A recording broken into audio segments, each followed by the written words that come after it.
Hello and welcome to another midnight showing. As always, I'm Kelly, and I just got out of Jupiter Ascending. You know, just a little side note, on the camera setup, there's an outdoor setting that would have tinted everything orange. Now, if you've seen this movie, you'll get that joke.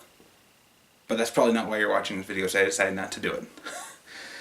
Everything is orange.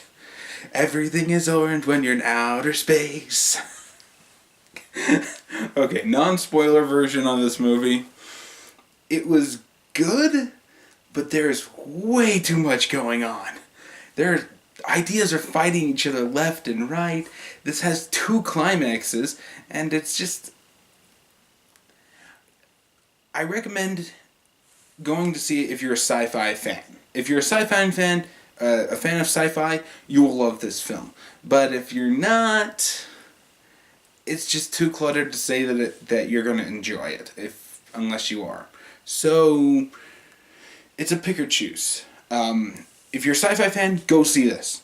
It'll be fun. If you're looking for a good action, go see this. You'll enjoy it. If you're looking for some stupid tween romance story, this isn't what you're looking at. This is something a lot more dignified than that. So, final verdict for me, I would go see it in the theater if you were me. But if you're not me, it might be better to wait for the cheap seats or Redbox. It's something that I would personally enjoy. It gets weird at times. And downright just mind-boggling. It's like, what are you trying to say at times? Someone who appreciates a lot of that type of storytelling will love this. Those who want something a little more straightforward, yeah, this isn't something that you're going to want to watch. So, final verdict, go see it if you are like me. If not, well, getting into the spoiler version, as I said, everything is orange. The good on this one is, surprisingly, the acting. I heard from some people that it was really stilted, that Mila Kunis just couldn't do it, and I'm like, no, it was fine. I even say it was probably the best part. Channing Tatum was a little blandish, but that's kind of his character. He had to work through that, and there were times it worked, times it didn't. Sean Bean, in a movie he doesn't die. Ugh! Mine just blew right there. It's not possible, but it is. And he was very, very well done. The Russian family are a stereotype. A really bad stereotype. But it was a pretty enjoyable one to watch. So I'm not going to count that against the film. What else is there what else was good about this? The CGI was shot really dark, but at times it didn't.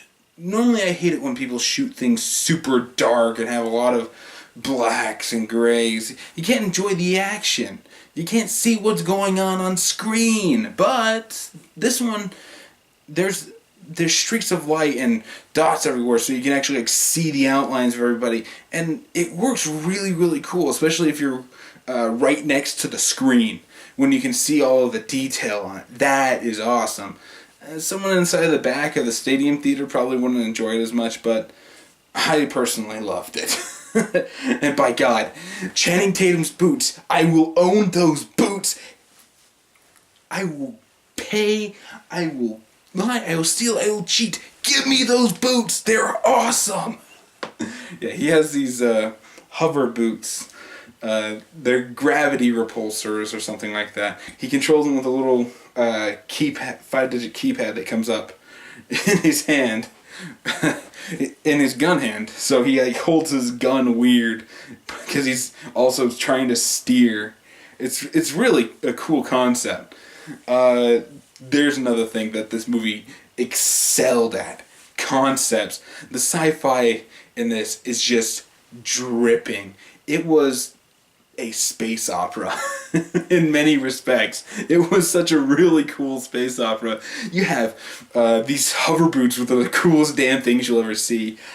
Cell replacement and regeneration. The the space travel, the Stargate ripoffs, the scene that was stolen straight from Serenity with the holodeck recording room so you could see exactly what happened. What else was there? It was Channing Tatum's sci-fi shield that could block everything, including fire. Even though fire should have just traveled around, because no one seems to know how fire works these days. But it was awesome. Spacesuits that are just this little package. You just put them right there, and they like expand over you, suck in, and then release air. There's so many cool sci-fi gadgets in this. I swear to God, this was like the movie that comes to mind when comparing like the concepts of these sci-fi gadgets is Elysium. Elysium had so many cool sci-fi gadgets, like their scatterguns, their homing missiles, their shields and whatnot. And that one they felt forced because, well, they use it once and you never see the item again. This one, no, they're using all of these items over and over and over and over again throughout the entire movie. And it's just awesome. Especially, as I said, those boots, that shield, and the spacesuits. They're just perfect. They're really perfect. They have a lot of really cool sci-fi guns that do some really weird shit.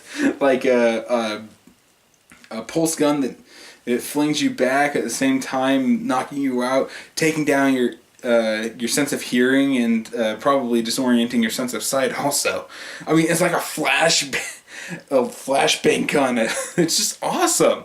At times, it felt a little crowded, like some of the gadgets didn't get their explanation, like the warhammers that were supposed to protect this guy's ship later in the film. But then Channing Tatum and Sean Bean getting their mech suits stolen straight out of Gundam Wing. I shit you not. and they just start going through these things. Now, the Warhammers didn't really get any... They're basically supposed to just be like remote control landmines, but you wouldn't really get that unless you saw what they were doing. But again, it's one of those shot things that while they're spinning and doing all these things inside of there with shooting all of the Warhammers as they're coming across, you don't really get to see that much because it's just so fast paced. It's a really cool shot, and the idea of these mechs are just awesome. They like turn into these like torpedoes with wing attachments and guns flying everywhere. Then they actually pull out into like more of a mech suit thing and like shooting more stuff. It's a real, again, all of the sci-fi concepts in here. Stop texting me. All of the sci-fi concepts inside of this are just mind-blowingly awesome. There are just a lot of them. A whole lot of them. That's going into the bad. So, continuing on with more of the good. The climaxes, both of them, are very serviceable and very well directed. The first one is ripped straight out of an episode of Teen Titans. The second one is, I'm not going to spoil too many of them, but the second one is just your standard hostage negotiation gone poorly one. But it's done with enough of a twist and some really cool effects that it's batshit awesome.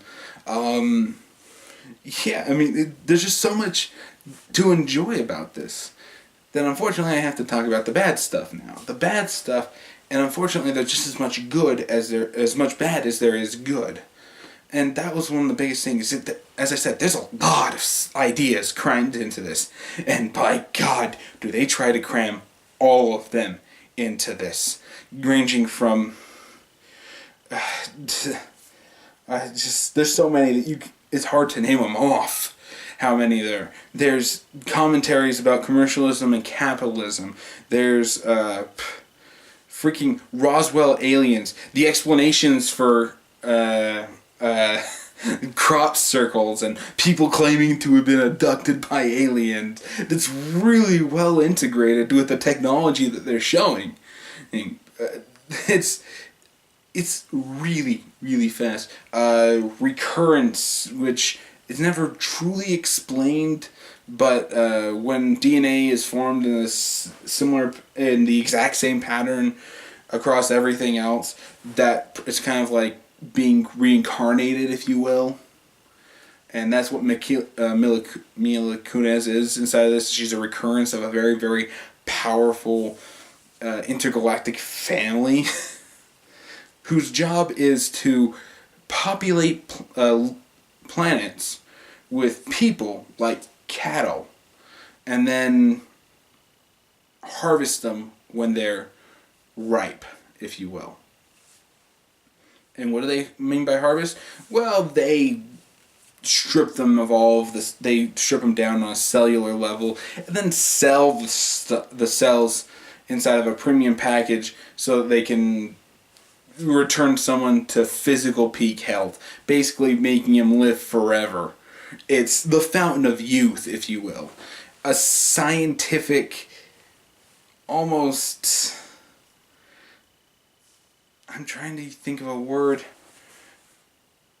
Sick thing. It dives into so much stuff with like incest between this family, what it means to live and die. There's no mention of God in this. This is very much a Scientologist film. There's a lot of Scientologist aspects to it that are kind of hammered in your face to the point I could see someone not liking the messages being put out in here and walking out because of it. But there's so many of them clashing for attention at times. As I said, there's a really, really funny segment where Mila Kunis has to prove that she's the recurrence and basically has to go through the DMV to do it. About 20 different stations of the DMV. Each one telling her to go to a different station, that she needs this, she needs that, she needs this. Luckily, she has a Cintron helping her throughout all of this, who ends up just paying someone else to get her out of a couple more lines. It's a really funny scene, and she comes out like, I will never complain about the DMV again. And as funny as that is, that's basically what it was commenting on. And then they turn to the camera and tell you what it is. I mean, yes, it's what. So you should expect this.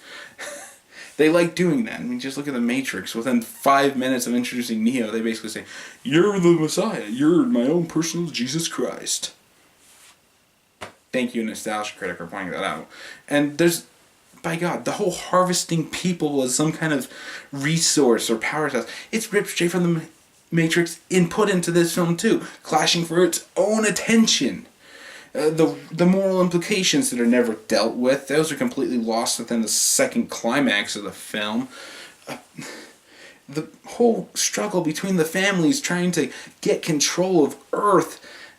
One of theirs actually made sense. He was entitled to it. She shows up. She can actually take control of the planet from him.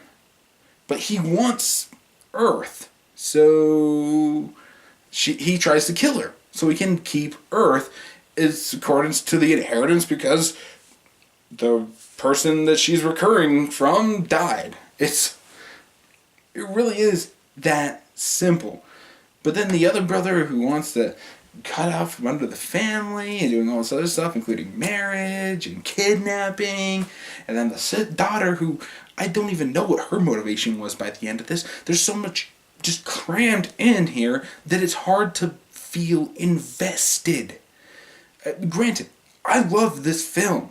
I really do. But this is distracting. Especially when every other scene is reminding me of something else I saw where this idea feels like it was stolen. The second climax is an episode out of Teen Titans that I remember involving Starfire and her sister. The mechs looks like something straight from Gundam. There's so many sci-fi battle scenes that remind you of some other stuff that you've done. The only thing they basically didn't do was a two big starship battle from Star Trek. Although they did have transporters. Again, there's just so many ideas smashing at each other in this film that it breaks. Do you know if you're in the first act? Do you know if you're in the second act? Do you know if you're in the first climax or the second one? it's hard to keep it all straight, and a lot of people are going to find that really hard to deal with. It's not horribly done, it just could have been done so much better. So, without further ado, the final verdict on Jupiter Ascending. As I said, for someone like me, I love this film, and I would recommend that you go watch it like me, if you like stuff like I do. But for someone who doesn't want to think as much inside of the film, or doesn't want to pay as much attention, yeah, this isn't gonna be for you. So it might be worth waiting to get a cheap seat like a matinee, or when it goes to the $3 or $4 theater down on Main Street, or just waiting to Redbox. But if you're someone who likes sci-fi like me, God, I should have grabbed my box sets of Stargate. They're sitting right there. I love the sci-fi in all of its glory. So for someone like me, go see this film. It was awesome. For somebody else, probably not going to be as awesome. I'd still recommend you go see this in theaters, and I don't care what other people say. Okay, but yeah, so I better wrap this up. The next episode, not looking forward to it, but it's 50 Shades of Grey. Fuck me. See you all next time.